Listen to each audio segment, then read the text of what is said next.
GBN News obtained a copy of the report that was sent to the ministry in relation to the incident at the school, which saw 8 students being detained at the Grand Bacola Juvenile Center. It said in March, an incident at the school prompted the assistance of the police. Found on the premises were knives, ice picks, pieces of broken furniture, cutlasses, a ray bone, and a can of pepper spray. This led to 15 students being detained, 8 of whom were sent to the juvenile center.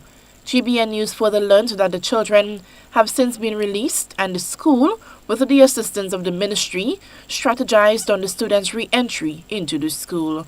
Board member Claude Douglas says this situation brings into focus the implementation of universal secondary education. The violence that we are seeing in the school basically is symptomatic of a larger problem. And I want to think that the problem has to do with failure, the performance of these students in the academic subjects in particular and what have you.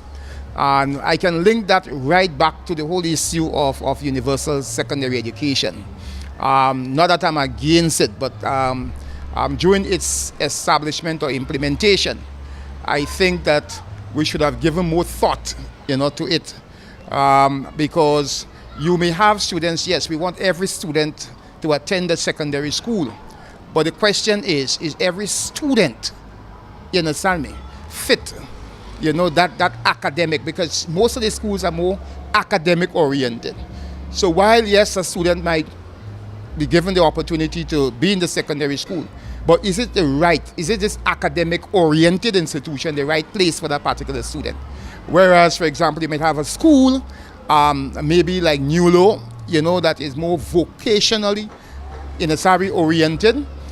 So that student, for example, who might be better at hands-on, than pure academic, will even perform better in those particular schools and what have you. But I want to, attribute, that to the whole performance issue of some of those students in the school. Because if these students are performing well, I don't think basically they will resort to such, violent acts and so forth and what have you. They will be a little more focused, and more motivated to succeed and all of those things.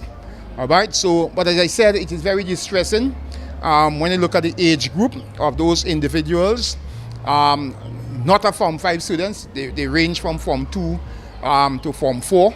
The students involved in the incident, from Forms 2 to 4, reside in areas such as Ford, Mount Horn, and Paraclete St. Andrew.